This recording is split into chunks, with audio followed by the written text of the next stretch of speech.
Hello guys, welcome to another quick tip tutorial. This time I will talk about animation and a simple workflow how to create a turning tire when using car animations or any vehicle which has tires. It's a simple workaround and it's really convenient.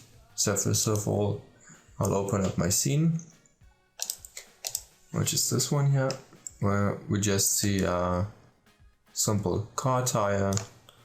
And when I select the tire and I move it, in the end it should rotate, but now it's just moving without rotation. So the first approach would be to write a script where you measure the circumference of the tire and then the distance traveled to achieve a correct tire rotation.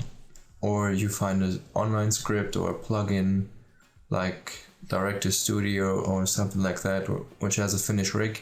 But with this tip, it should be really easy to create a rotating wheel in just a second. I will use the technique set-driven key, which is mostly used for blend shapes and technical animations like pistons and stuff like that, but for this purpose it's really convenient. So quickly go into the animation menu, which is, you could also just choose it from up top here. Go to animate, set driven key and click on set. So then you have to assign a driver and a driven, which is the object you want to have to be rotating. So in the outline I select my tire, which is the driver, and in the same instance also the driven, which means that this one drives the rotation of this one. So we want to have it rotating when translating in Z. So you select translate Z, and it should rotate in the x-axis, which is this one. And then you select rotate in X. And then you just simply hit key, then you offset in Z a little bit, rotate a little bit just for testing, hit key, and then you can see in the graph editor there is a curve created. So if I move my tire now, it rotates.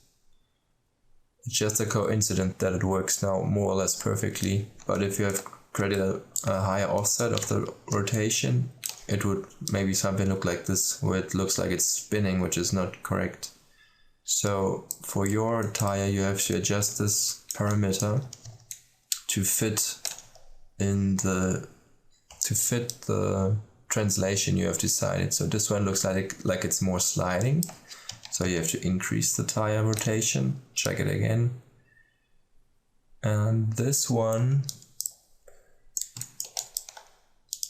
looks probably just right, maybe a little bit too fast.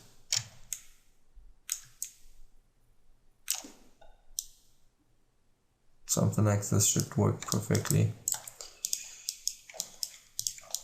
Okay, now you have a problem.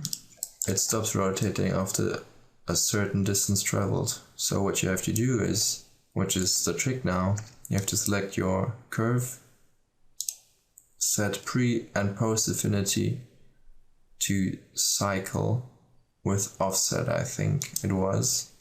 So you go into view infinity, it's cycle with offsets. You can see the curve has been extended in the positive and also in the negative if we choose pre-infinity to cycle also with offset. So you can see it's a linear curve going unlimited long.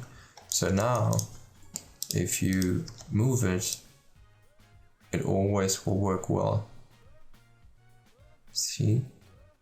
And if you want to create a spinning tire or something like that, you have just to make a little bit adjustment to the animation where it goes faster and then adjust itself to become linear again, and then you create a spinning tire or something like that.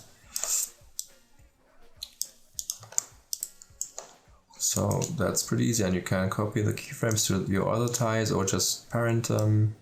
It also works when rotating the tire. If you have a group above it or something, then it also works nice. It's pretty easy for a quick car setup. Obviously not for a high complex rig, but it would work in most situations. It's a simple approach which looks pretty neat. obviously my brake clip is rotating now which should not be in the same mesh as the tire itself, but you get the idea how it should work. So thanks for watching, and be sure to check out my page. I will post every week a new tutorial which will hopefully help you in the future in your modeling workflows, and stay in touch.